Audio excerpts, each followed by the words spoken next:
Ouh, bienvenue sur le live de Nos26. On se retrouve à Top Transport et c'est parti pour la première interview. Bienvenue, bienvenue à Top Transport. Julia, vous êtes Business Development Director, directrice commerciale ? Oui. D'accord. À la française, c'est ça. À la française. Vous faites comment vous...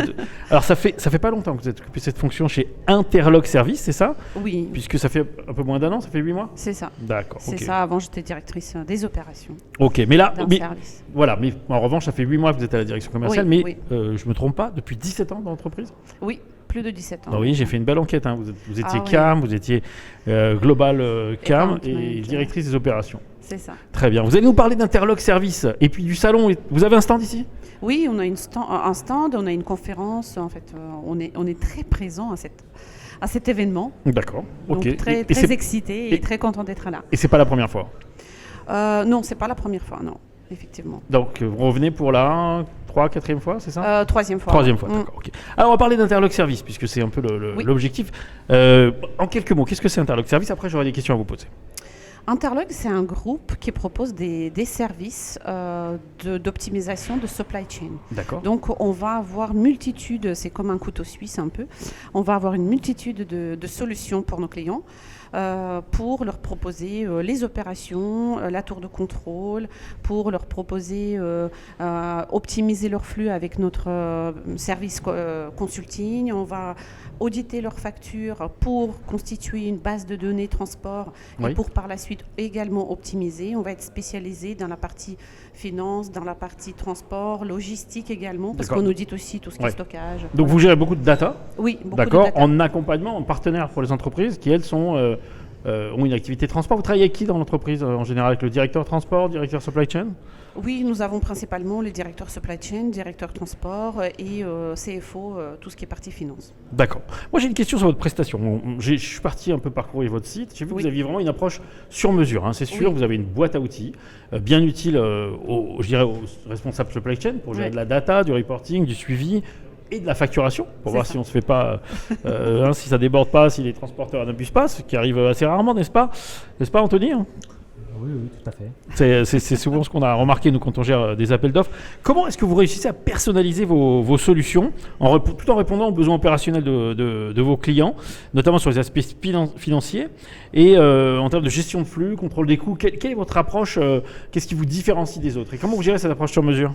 Effectivement, en fait, c'est notre avantage d'être indépendant et en même temps de proposer cette solution sur mesure.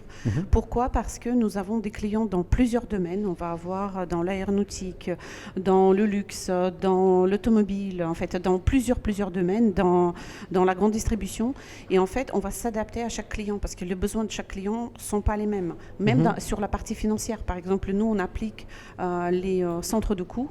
Et bien sûr, les règles de centre de coûts sont différentes d'un client à l'autre. D'accord. Et on va le paramétrer dans notre système avec nos ingénieurs sur place. Donc, vous avez une appli centrale? C'est ça, oui. Que vous paramétrez, que vous personnalisez en fonction du besoin de chaque client. C'est ça. Est-ce que les besoins sont vraiment si différents entre un prestataire qui est dans le retail, par exemple, et un autre dans l'industrie aéronautique? Est-ce qu'on a des choses qui se différencient fortement? Bien sûr. En fait, dans le transport, c'est très différent. Il y en a qui vont suivre leurs besoins au tracteur, d'autres aux palettes, d'autres aux kilos. Oui. En fait, les besoins sont vraiment spécifiques aux clients. Oui. D'accord. En tout cas, au domaine du client. Et alors, une fois que vous avez traité, formaté, transformer toutes ces données, par exemple, vous leur fournissez quoi à la fin? Quel est le livrable en fait que vous apportez à vos clients? Le livrable, tout d'abord, c'est d'automatiser les process, donc la partie automatisation, et après optimisation de leur supply chain. Donc on va vraiment travailler, par exemple aujourd'hui, nous avons une conférence sur le sujet de CO2, parce qu'on a vu que c'est un sujet qui grandit actuellement. Il y a la législation qui s'est mise en place. On a ISO 14083 qui est maintenant, on va dire, qui gère toute cette partie-là. Et justement, avant, on n'avait aucune règle. Les transporteurs calculaient leur CO2 comme ils voulaient. Et du coup, il n'y avait aucune harmonisation. Là, on a quelque chose de concret. D'accord, ok. Et du coup, là, quand vous parlez de CO2, vous parlez d'empreinte carbone et de réduction de l'empreinte carbone? Oui. Ok, on est sur quel chemin, là? Enfin, si vous qui avez une vue générale, un peu vue hélicoptère, on dit en anglais hélicoptère view, voilà. Qu'est-ce que vous retenez aujourd'hui? On est sur le bon chemin ou... On est sur le bon chemin parce que justement, on est encadré maintenant légalement. Donc il y a la législation qui se met dedans, en tout cas sur l'Europe. Après, on espère que ça va devenir monde. En fait, la norme ISO, c'est déjà monde. Donc on a des espoirs que ça va se propager.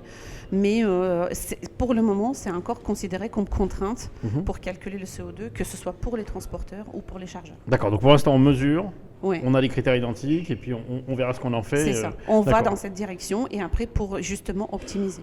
Je crois que ça fait 25 ans que l'entreprise existe, c'est ça? Oui, d'accord. C'est ça, on fête nos 25 ans cette année. Vous fêtez vos 25 ans cette année, très bien. Quelles innovations récentes vous avez mises en place pour améliorer cette gestion et offrir à vos clients cette visibilité, moi je parle de visibilité, et un meilleur contrôle des coûts en temps réel notamment, ou de leur flux en temps réel. Quelles sont les choses nouvelles qu'on va trouver chez vous? Moi j'ai envie que les gens viennent vous voir en disant voilà, je vais voir Interlog parce qu'ils ont des choses nouvelles, et puis on va conclure là-dessus après. Sauf si Anthony a une question, mais tu me dis. Déjà, en fait, toutes nos solutions vont répondre aux besoins des clients et du marché. En fait, on va avec le temps. On va proposer actuellement donc une de nos nouveautés sur le marché, ça va être justement les calculs de CO2 et leur optimisation, parce que beaucoup de clients n'y pensent pas encore, mais en tout cas, ils sont sur le bon chemin. Et après, toutes nos solutions, comme par exemple le pooling, on avait fait un pooling entre 4 concurrents. D'accord.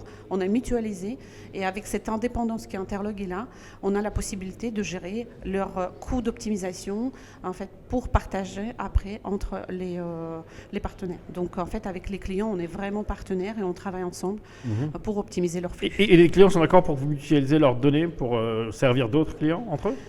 Il faut avoir l'esprit ouvert, effectivement. Mais Interlog, il est là justement comme cette barrière pour aider justement de ne pas partager les données entre les concurrents. Oui, bien sûr.